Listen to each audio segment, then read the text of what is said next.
ng bayan, maasahan anumang panahon. Magandang araw po sa ating lahat. Narito ang update sa lagay ng panahon ngayong araw ng Miyerkules, July 24, 2024 at sa minomonitor nating si Bagyong Karina. Sa kasalukuyan ay nababalot pa rin ng makakapal na kaulapan ang malaking bahagi ng ating bansa dahil sa pinagsamang epekto ng habagat at ng bagyong si Karina. Patuloy namang kumikilos ng hilagang direksyon si Bagyong Karina at kasalukuyang nasa typhoon category pa rin ito. Ayon sa Pag-asa, patuloy nitong kikilos ng pahilaga-hilagang kanluran hanggang sa maglandfall ito sa hilagang bahagi ng Taiwan.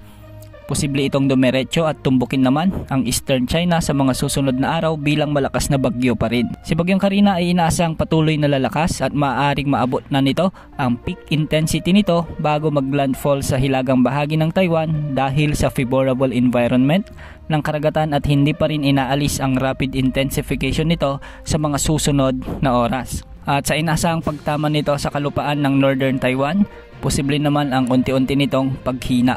Ngayong araw ay asahan na magiging maulan na may kasamang pagbugso ng hangin ang mararanasan ng mga taga-Batanes.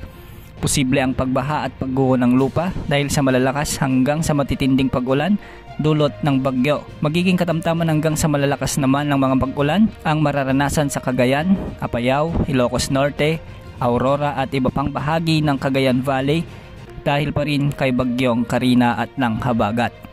Dahil naman sa inihila nitong habagat, asahan na may mga heavy to torrential rains o di kaya naman ay katamtaman hanggang sa malalakas na pag-ulan ngayon sa Metro Manila, Cordillera Administrative Region, Zambales, Bataan, Pampanga, Bulacan, Cavite, Batangas, Rizal, Occidental Mindoro, La Union, Ilocos Sur at Pangasinan. May mga inasahang paminsan-minsang pag-ulan din dahil sa habagat sa Oriental Mindoro, Romblon, Laguna, Tarlac, Nueva Ecija, Aklan, Antique at Northern Palawan kabilang ang mga isla ng Calamian at Cuyo Islands.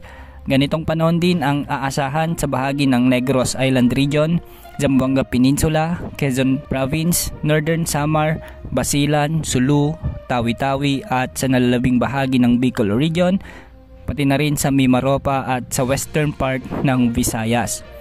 At para naman sa natitirang bahagi ng bansa, magiging bahagyang maulap hanggang sa maulap naman ang mga papawirin na may mga pulupulong pag-ulan, pagkidlat, pagkulog dahil pa rin sa epekto ng southwest monsoon o habagat. Sa mga susunod na oras ngayong araw, lalo na pagsapit ng tanghali kung saan mas strategic o mas maganda ang lokasyon o posisyon ng bagyo para manghila ng habagat, asahan ang mga malalakas hanggang sa matitinding pag-ulan sa La Union, Ilocos Sur, Ilocos Norte, Pangasinan, Benguet, Abra at Apayao.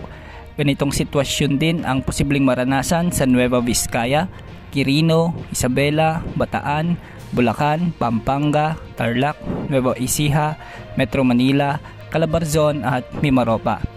Maulap hanggang sa may mahihina na minsan ay malalakas na buhos naman ng pag-ulan ang inaasahan sa Bicol Region, Western Visayas, Northern Samar at sa hilagang bahagi ng Samar. Magiging maulap na may mga isolated rains naman sa natitirang bahagi ng bansa, lalo na sa Zamboanga Peninsula, BARMM, Soc-Sargen at Sulu Archipelago dahil pa rin sa umiiral na habagat. Yan ang update sa lagay ng panahon. Ito po ang weather update ng bayan. Maasahan anumang panahon.